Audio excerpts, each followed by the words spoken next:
출애굽기에는 세 가지 절정이 있습니다. 그리고 오늘 본문은 그 첫 번째 절정에 다다르게 되죠. 이제 오늘 이 사건을 지나가면 애굽 이야기는 이제 끝이 나고 애굽에서 완전히 벗어나게 돼요. 이스라엘 백성들이 애굽의 압제 속에서 있었는데 오늘 사건이 지난 후에는 애굽의 소나기에서 완전히 벗어나게 됩니다. 이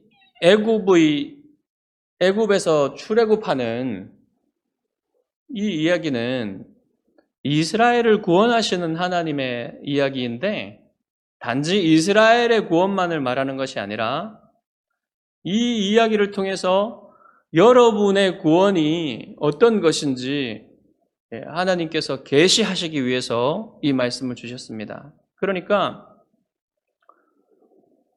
역사상의 경험이잖아요, 이게. 잊혀질 수 없는 한 민족, 큰 민족 가운데 절대로 잊혀질 수 없는 그 역사상의 경험을 주심으로써 그것이 기억되게 하시고 기록되게 하심으로써 우리가 나중에 읽는 우리가 그 경험 속에서 그 역사 가운데서 하나님의 구원이 무엇인지를 깨닫도록 우리에게 주신 계시란 말입니다. 그러니까 여러분 이 말씀을 들을 때 여러분이 받은 구원이 어떤 것인지 더욱 이해하게 되고 그 결과로 하나님을 경외하며 믿는 그런 말씀이 되는 것이죠. 지난 본문은 어떻게 끝났습니까? 지난 본문은 백성이 막 울부짖었다 그랬죠. 울부짖는 백성에게 모세가 잠잠하라, 침묵하라, 가만히 있어서 여호와께서 너희를 어떻게 구원하시는지 보라. 여호와의 구원을 보라고 말했죠. 그런데 오늘 본문의 시작을 보면 하나님이 모세를 책망하시는 것처럼 보여요. 뭐라고 합니까? 너는 어찌하여 내게 부르짖느냐? 여러분 지난 본문을 보면은 모세가 부르짖지 않았죠. 모세가 울부짖지 않았잖아요. 백성들이 울부짖고 있었잖아요. 그런데 하나님은 너라고 하실 때 지금 백성들을 가리키는 게 아니라 단수로서 모세를 가리키는 겁니다. 부르짖지 말고 이렇게 왜 부르짖느냐? 이렇게 말하는 거죠. 그래서 모세를 책망하는 것처럼 보여요. 여러분 모세가 부르짖지 않았다는 건 당연해 보입니다. 왜냐하면 너희는 부르짖지 말라고 이렇게 말하는 모세가 부르짖고 있었을 리가 없죠. 그러면 하나님께서는 왜 부르짖지도 않는 모세에게 너는 왜 부르짖고 있느냐라고 말했을까요?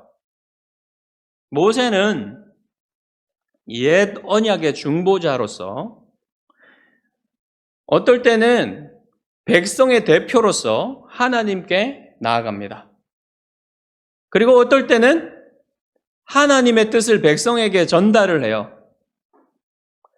이러한 중보자로서 모세가 하나님과 백성 가운데 서 있어요. 이때에는 어떻습니까? 백성의 대표로서 하나님 앞에 서 있는 겁니다. 그래서 하나님은 백성의 대표인 모세에게 백성과 하나 되어서 마치 모세도 백성과 하나로서 울부짖고 있는 것처럼 모세를 책망하고 계시는 것처럼 보이는 거예요. 그러면 우리도 이스라엘 백성과 같은 상황에 있었다면 어땠을까를 생각해 보십시오. 여러분 분명히 여러분과 저도 그 상황이었다면 이 이스라엘 백성들처럼 울부짖었을 거예요. 두려움에 떨고 울부짖었을 수밖에 없을 겁니다. 앞으로도 나갈 수 없고 뒤로도 나갈 수 없어요. 앞으로 가면 죽음의 바다요. 뒤로 가면 애굽 군대. 다시 붙잡혀서 그 끔찍한 노예의 삶을 다시 살아야 된다는 거죠. 앞으로도 못 가고 뒤로도 못 가는 거예요. 다시 노예가 되는 것은 죽는 것보다 싫은 사람들이 많았을 겁니다. 그러니까 이 상황은 모든 인생이 처한 영적인 실제를 보여주는 상황이에요. 모든 인생이 이렇습니다. 뒤로도 갈 수 없고 앞으로도 갈 수 없어요. 그래서 톨스토이는 자신의 참회록에서 동양의 우화를 하나 소개를 합니다. 어떤 사람이 초원에서 갑자기 짐승의 습격을 받았어요. 그래서 막 도망가다가 물이 없는 우물로 뛰어들었습니다.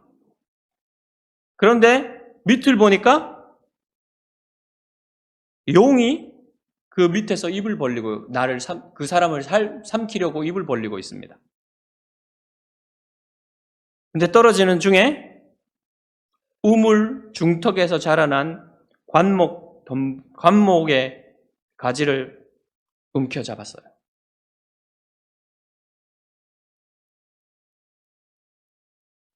그래서 안 떨어지려고 저 위를 보고 아래를 봐도 다 죽음이 가까운 것을 볼 수 있잖아요. 그래도 자기 운명이 위로도 밑으로도 갈 수 없는 운명이지만 그래도 꽉 붙잡았습니다. 그런데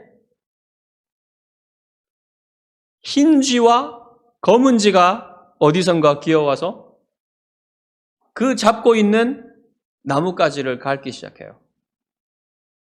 여러분, 이 흰 쥐와 검은 쥐는 뭐겠습니까? 밤과 낮이에요. 시간의 흐름입니다. 시간의 흐름이 내 인생을 갉아먹고 있는 거죠. 그래서 이 사람은 이제 곧 죽음이 나는 저 용의 아가리로 들어가서 용의 밥이 되겠구나 하는 것을 의심하지 않을 수가 없었습니다. 그런데 그 상황에서도, 그 와중에서도 이 사람은 나뭇잎에 꿀이 발려져 있는 것을 보고는 서슴없이 그 꿀을 핥아 먹습니다. 여러분, 이 이야기는 사실 이 애굽과 홍해 사이에 있는 그 이스라엘 백성의 상황보다 더 우리의 인생하고 좀 비슷해요. 그렇지만 모두가 죽음이 가깝다는 것, 둘 다 죽음이 가깝다는 것은 다르지가 않습니다. 모든 인생이 다 이렇게 이 죽음의 딜레마를 빠져나갈 수가 없는 거예요. 앞으로도 못 가고 뒤로도 못 가는 거예요. 여러분, 다 그렇지만 실감하지 못할 뿐입니다. 사람들이 얘기를 합니다. 저는 아직 40대지만 40대가 되면은 죽음을 향하여 40km로 달리는 것과 같다. 50대가 되면 그렇습니까? 50km로 달리는 것과 같다. 70대가 되면 70km로 달리는 것과 같이 느껴진다. 죽음을 향하여. 그런데 실제로 저는 이렇게 생각됩니다. 여러분도 그렇게 생각하실 겁니다. 10년이 지나면 이게 가속도가 붙어가지고요. 10km씩 늘어나는 게 아니라 가속도가 붙어서 40대, 50대에 느끼는 것과 다른 거죠. 더욱 빠르게 느껴지는 거예요. 체감 속도가. 만일 우리의 인생이 흙으로 돌아가서 그냥 소멸해 버리는 것이라고 생각을 해도 굉장히 두렵습니다. 그런데 성경은 그냥 소멸하는 것이 아니라고 말합니다. 끝이 아니라고 해요. 죽음은 우리의 몸에서 영혼이 분리되는 것이라고 성경은 말합니다. 그 분리된 영혼은 구천을 떠도는 게 아니라 낙원이나 지옥 중에 하나로 간다고 말해요. 그리고 성경은 영적인 죽음은 우리가 하나님과 분리되는 것이라고 말합니다. 그래서 지옥은 하나님과 분리되어서 하나님의 은혜와 생명을 전혀 맛볼 수 없는 곳이 지옥이라고 해요. 그러니까 지옥은요, 하나님의 진노와 하나님의 형벌만 경험하는 곳, 죽음의 실제를 영원히 경험하는 곳, 고통과 슬픔과 외로움과 모든 아픔을 영원히 경험할 수밖에 없는 곳이 지옥이라고 해요.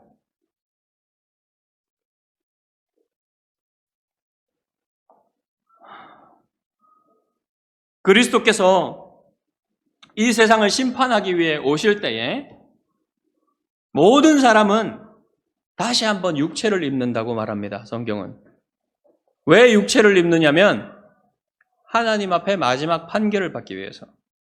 판결을 받고는 예수 그리스도를 믿고 하나님의 자녀가 된 사람들은 영원히 천국에서 하나님의 생명과 은혜를 누리며 살고,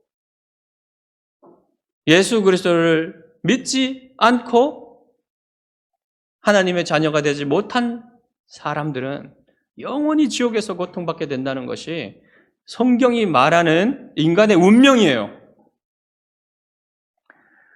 자, 이것이 모든 인간에게 궁극적으로 찾아올 실제입니다. 그렇다면 하나님은 하나님이 택한 백성을 어떻게 구원하실까요? 오늘 본문을 구체적으로 살펴보면서 보겠습니다. 여호와께서 모세에게 명령하십니다. 이스라엘 자손에게 명령하여 앞으로 나아가게 하고 지팡이를 들고 손을 바다 위로 내밀어 그것이 갈라지게 하라. 이스라엘 자손이 바다 가운데서 마른 땅으로 행하리라. 내가 애굽 사람들의 마음을 완악하게 할 것인즉 그들이 그 뒤를 따라 들어갈 것이라. 내가 바로와 그의 모든 군대와 그의 병거와 마병으로 말미암아 영광을 얻으리니 내가 바로와 그의 병거와 마병으로 말미암아 영광을 얻을 때에야 애굽 사람들이 나를 여호와인 줄 알리라. 모세는 이스라엘 백성에게 명령하여 앞으로 나아가게 해야 됐습니다. 그리고 이스라엘은 울부짖음을 멈추고 이제 앞으로 걸어가야 됐어요. 그런데 여러분, 이스라엘이 앞으로 걸어갈 수 있습니까? 없습니까? 없죠. 걸어갈 수 없어요. 어떻게 걸어갑니까? 사람이 바다를 걸어서 건너갈 수 있습니까? 없습니까? 그런 사람은 아무도 없어요. 역사 가운데 그럴 수 있는 사람은 아무도 없었습니다. 예수님 빼고는. 그런데 만약 명령하신 분이 하나님이시라면 가능해요. 만일 하나님이 아닌 분이 그런 명령을 했다면 미친 거죠.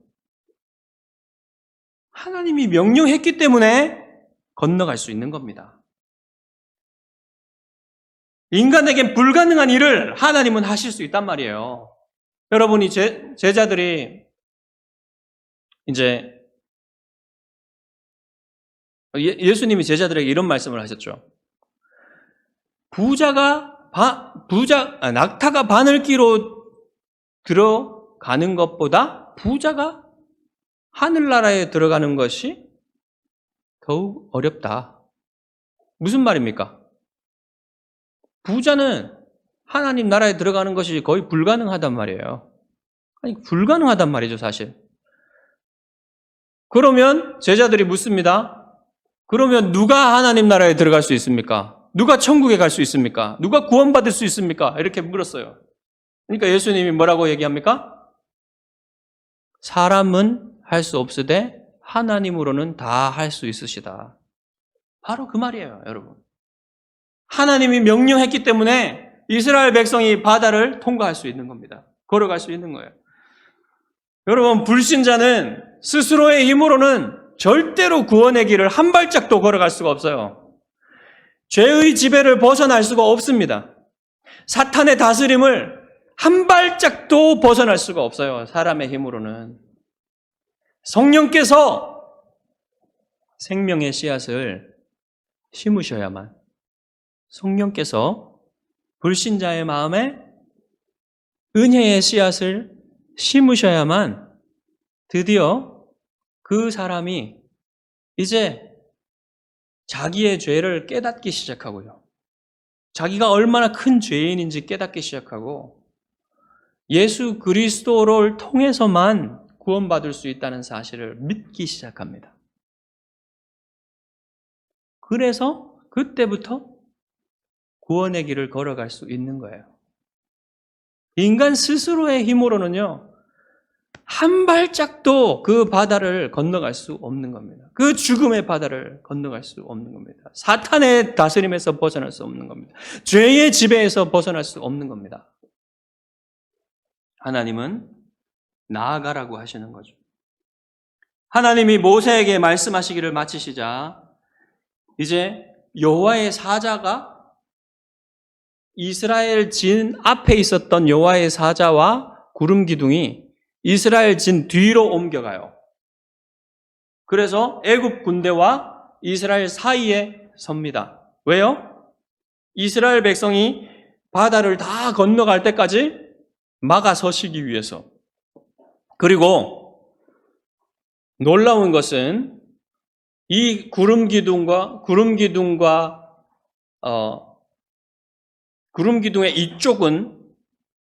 뒤쪽은 애굽 군대였고 앞쪽은 이스라엘이었잖아요.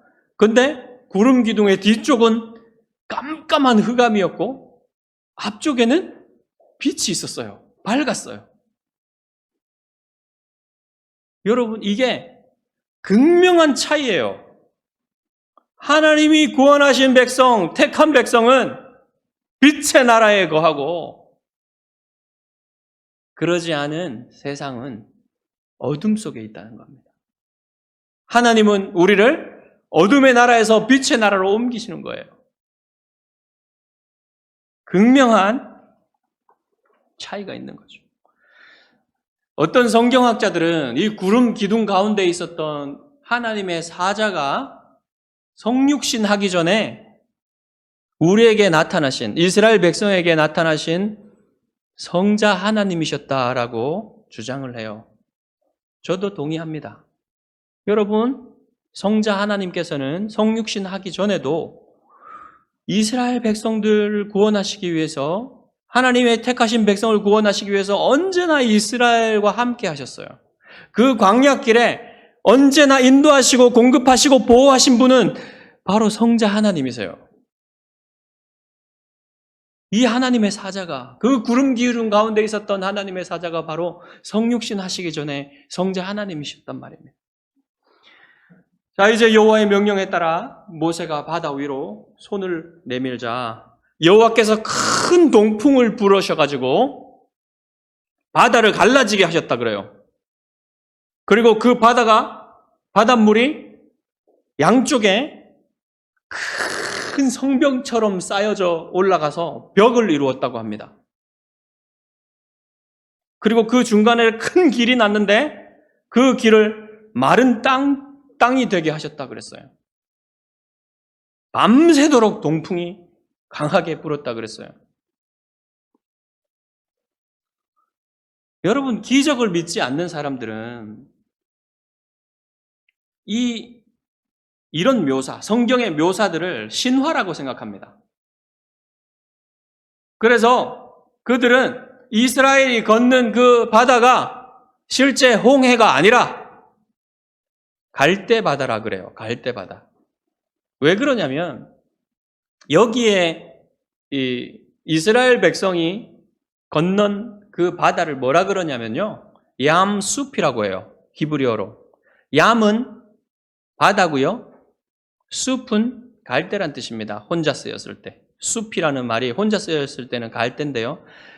이스라엘 백성들, 그 히브리어로 얌은요, 언제나 큰 물을 말해요. 바다도 얌이고 그러니까 호수도 얌이에요. 그래서 갈릴리 바다도 갈릴리 바다라고 부르는 거예요. 아주 큰 물이니까. 그래서 여러분, 갈대 바다가 되겠죠. 갈대가 있는 바다. 그래서 이 사람들은 얕은 갈대가 많은 습지를 이스라엘이 건넜다. 라고 주장을 하는 겁니다. 근데요, 이렇게 보기에는 너무너무 어렵습니다. 오히려 더 어려워요, 이렇게 보기가. 왜냐하면 여러분, 얌숲이 같이 쓰이면 그 숲이라는 단어가 갈대가 된다는 근거가 하나도 없어요.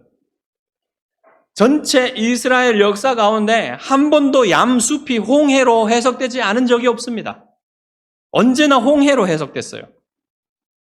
그리고 설령 이 숲이라는 단어가 갈대라고 해석된다고 해도 해결할 수 있는 방법이 있어요.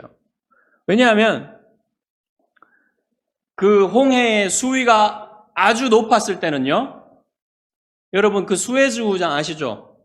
지중해와 그 홍해를 잇는 운하가 있어요. 그 운하에 보면요, 그 중간쯤 가서 그레이트 비터라는 호수가 있어요. 아주 큰 호수예요. 홍해의 수위가 높았을 때는 그 그레이트 비터 호수까지 이 바다가 연결되어 있었다는 증거들이 있습니다. 그러니까 뭡니까?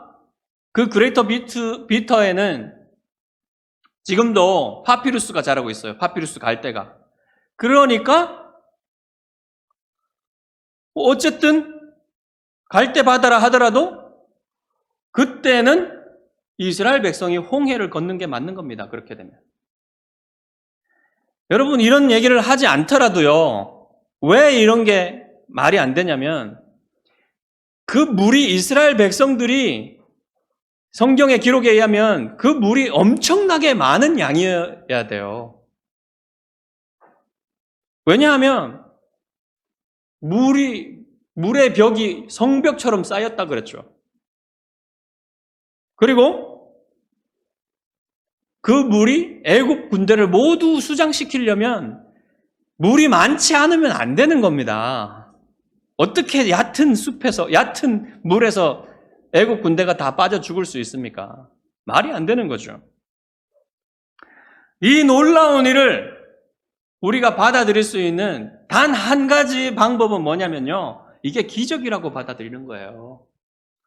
이게 하나님의 기적이라고 받아들일 수밖에 없어요. 다른 방법은 설명할 게 없어요. 근데 저는 이 말씀을 읽다가 한 가지 의문이 들었습니다. 이건 기적으로 믿을 수는 있어요, 저는. 분명히 기적이다, 이것은. 그런데 성경에 보면 하나님의 동풍이 물을 갈랐다고 해요. 그리고 이 동풍이 마른 땅을 만들었다고 합니다. 자, 그러면 여러분, 바다가 갈라질 정도의 바람 색이면요, 사람이 날아갈 수밖에 없어요. 그렇죠? 근데 이스라엘 백성은 밤새도록 날아가지 않고 어떻게 건넜을까? 이게 너무 의문스러운 거예요. 그런데 저는 이렇게 생각합니다. 이 바람은, 이 동풍은 세긴 샜지만 사람이 날아갈 정도의 바람은 아니었고, 이 바람은 하나님이 일하고 계신다는 것을 가시적으로 보여주는 표라고 생각합니다. 그리고 실제로 그 물을 성벽처럼 높이 쌓아 올린 힘은요, 하나님의 다른 힘이에요. 그리고 빠르게 땅을 마르게 한 힘도 하나님의 기적이라고 저는 믿습니다. 거기에는 바람 외의 하나님의 기적적인 힘이 작용하고 있었다는 것을 저는 믿습니다. 이렇게 해서 여러분, 밤새도록 이스라엘 백성은 그 두려운 물의 벽 사이로, 물의 성벽 사이로 밤새도록 건너갔어요. 그 수많은 백성이 가축을 이끌고 수레를 이끌고 건너가려면 오랜 시간이 걸립니다. 아주 큰 길이라 해도. 그리고 여러분, 긴 길이 아니겠습니까? 홍해니까. 밤새도록 건너갔습니다. 여러분, 이때 이스라엘은 믿음으로 그 길을 건너갔어요. 무슨 믿음일까요, 여러분? 그 물의 성벽이 무너지지 않을 것이라는 믿음이에요. 여러분, 그 믿음이 없으면 어떻게 그 길을, 긴 길을 건너가겠어요? 여러분이라면 건너갔겠습니까? 건너가셨을 것 같아요? 안 건너가셨을 것 같아요? 여러분, 믿음이 없으면요, 그 길을 건너갈 수가 없어요. 왜냐하면 차라리 잡혀서 노예로 사는 것이 더 낫다고 생각하는 사람들이 분명히 있을 겁니다. 죽는 것보다는 들어가서. 저 물이 무너지면 어떡하나? 믿음이 없으면 못 가는 거예요. 근데 이스라엘 백성은 모두 믿음으로 그것을 하나 되어서 건너갔다는 거예요. 여러분, 이렇게 바다를 육지처럼 통과한 그런 경험을 한 사람도, 민족도 아무도 없어요, 역사상에. 오직 이스라엘만 이것을 경험한 겁니다. 아주 독특한 경험이에요, 이스라엘에게만 있는. 그래서 여러분, 이스라엘이 독특한 겁니다. 그런데 거기서 끝난 게 아니에요. 이제 애굽 군대가 추격을 하기 시작합니다. 이스라엘을. 그래서 바다 가운데로 모두 들어가요. 애굽 군대가. 이때가 새벽쯤 되었을 때인데, 새벽쯤 되었을 때 모든 군대가, 애굽 군대가 바다 가운데로 들어갔습니다. 그런데 여호와께서, 분명히 여호와라고 해요. 구름 기둥 가운데서 여호와께서 그 애굽 군대를 보셨다라고 말합니다. 여러분, 여기서는 여호와의 사자가 아니라 여호와께서 보셨다고 그래요. 그러니까 그분 자신을, 그 여호와의 사자 자신을 여호와와 동일시하죠. 그러면서 여호와께서 무슨 일을 하셨냐 그러면 애굽 군대를 혼란스럽게 만드셨다 그래요. 어떻게 혼란스럽게 만드셨냐면 그 전차의 바퀴를 빼셨다 그래요. 그렇게 하니까 막 혼란스러워지면서 애굽 사람들이 이렇게 말합니다. 이스라엘 앞에서 우리가 도망하자. 여호와가 그들을 위하여 싸워 애굽 사람들을 치는도다.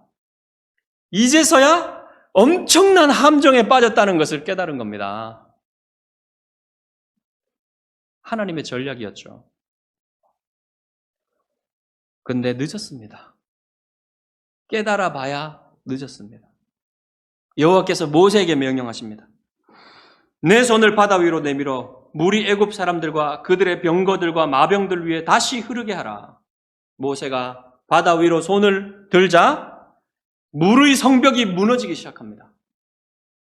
그제서야 막 반대 방향으로 도망을 가는데 어떻게 빠져나갈 수 있겠어요? 한 사람도 빠짐없이 모두 수장되었어요. 모두 다 죽었습니다. 이때 여러분, 애굽이 얼마나 큰 국력의 손실을 입었는지 다시는 큰 나라로 일어서지 못해요. 애굽이. 지금까지도 그래요. 여러분, 성경을 읽어보면 애굽이 다시 등장하게 되는 때가 언제냐면 솔로몬 이후에 다시 등장합니다. 조금 국력을 회복한 거예요, 그때. 500년이라는 시간이 솔로몬까지 500년이 지나는 거예요. 500년 동안 국력을 회복하지 못하는 겁니다. 얼마나 큰 손실을 입었는지. 뭐 초토화됐잖아요. 10가지 재앙과 군대도 싸그리 그냥. 하나님은 이때 완벽한 심판을 애굽에게 내리신 겁니다. 그래서 애굽은 이제 나중에 보시면, 여러분 역사를 보시면 그 이후에 나오는 바벨론 제국, 페르시아 제국, 로마 제국에 계속 지배를 받게 됩니다. 감사하게도 사도 바울은 이 사건의 영적인 의미를 우리에게 분명하게 밝혀줘요. 고린도전서 10장 1절과 2절입니다. 형제들아, 나는 너희가 알지 못하기를 원하지 아니하노니. 사도께서 아주 어렵게 말을 하십니다. 알지 못하기를 원하지 아니하노니. 무슨 말입니까? 반드시 알기를 원한다는 말이에요. 뭐를요? 우리 조상들이 다 구름 아래에 있고 바다 가운데로 지나며 모세에게 속하여 다 구름과 바다 아래에서 세례를 받고, 이 사건이 세례라는 것입니다. 세례. 그런데 여기에서 좀 이해가 되지 않는 표현이 있어요. 뭐냐면 모세에게 속하여 세례를 받았다라고 합니다. 세례를 받는 것이 어떻게 어디에 속하여 세례를 받는다 그래요? 이것을 이해하기 위해서는 다른 구절을 살펴봐야 되는데요. 바울은 로마서 6장 3절에서 이렇게 말합니다. 무릇 그리스도 예수와 합하여 세례를 받은 우리는 그의 죽으심과 합하여 세례를 받은 줄을 알지 못하느냐. 무슨 말입니까? 모세에게 속한다는 것은 모세와 믿음으로 하나가 된다는 거예요. 모세와 믿음으로 하나가 되어서 그 물을 통과했다는 겁니다. 그 죽음의 물을 통과했다는 거예요. 그렇죠? 우리가 이 죽음을 통과한 것은 어떻게 통과한 거예요? 예수 그리스도와 연합하여서 통과한 겁니다. 예수 그리스도께서 십자가에서 죽으신 것은 우리가 예수 그리스도와 영적으로 하나 되었기 때문에 예수 그리스도의 십자가 위에서 우리의 죽음이 죽은 거예요.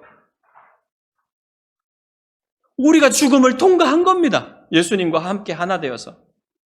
그리고 예수님과 함께 죽은 우리는 예수님이 부활하신 것과 함께 예수님과 하나 되었기 때문에 반드시 예수님이 입으신 그 부활체를 우리도 입게 될 것이라는 사실을 여러분 알 수가 있는 거죠. 이런 의미예요, 여러분. 하나 되었다는 의미입니다. 모세와 합하여 세례를 받았다는 것은, 모세에게 속하여 세례를 받았다는 것은. 그래서 여러분 이게 뭡니까? 그리스도께서 죽음의 바다를 우리와 연합하여서 같이 통과했다는 거예요. 여러분이 받은 구원이 바로 이런 겁니다, 여러분. 결코 하찮은 구원이 아니에요. 엄청난 구원입니다. 여러분과 저는 죄와 사탄과 죽음의 권세에서 벗어났어요. 왜요? 그 비참한 죄와 사탄과 죽음의 권세 속에 살던 우리를 예수님이 함께 데리고 그 죽음을 통과하셨기 때문에. 29절에 기록된 것처럼 이스라엘 자손은 바다 가운데를 육지로 행하였고 물이 좌우에 벽이 되었죠. 이스라엘 자손 스스로는 절대로 건널 수 없는 바다를 건너간 겁니다. 여러분의 구원도 마찬가지예요. 여러분 스스로는 절대로 해결할 수 없는 영원한 죽음의 문제를 그리스도께서 해결하셨기 때문입니다. 그리고 30절에 기록된 것처럼 이스라엘은 바닷가에서 애굽 사람들이 죽어 있는 것을 보았죠. 여러분들도 믿음의 눈으로 무엇이 죽어 있는 것을 볼 수 있습니까? 예수 그리스도께서 사탄의 권세를, 사탄의 머리를 깨뜨리셨고 죽음을 죽이셨고 죄의 권세에서, 죄의 다스림에서 여러분을 해방하셨다는 사실을, 여러분 그것이 죽어 있는 것을 여러분 믿음의 눈으로 볼 수 있는 겁니다. 그러면 우리가 마땅히 하나님께 드리게 되는 반응은 무엇입니까? 31절 마지막 절입니다. 이스라엘은 하나님의 그 큰 능력을 보았다 그래요. 그 큰 능력은 직역하면 손이에요, 손. 그 큰 손, 하나님의 손. 여러분, 모세가 손을 뻗치면 자연계가 그 하나님의 손이 조율하는 대로, 지휘하는 대로 다 마음대로 움직이고 하나님이 뜻하시는 대로 영적인 세계도 마음대로 움직이는 것을 볼 수가 있습니다. 여러분, 그렇게 모든 세계는 하나님의 다스림에 따라서 움직이는 거죠. 그래서 하나님이 구원하실 수 있었던 겁니다. 이스라엘은 이 큰 구원을 보고 어떻게 했다고요? 여호와를 경외하고 여호와와 그의 종 모세를 믿었다.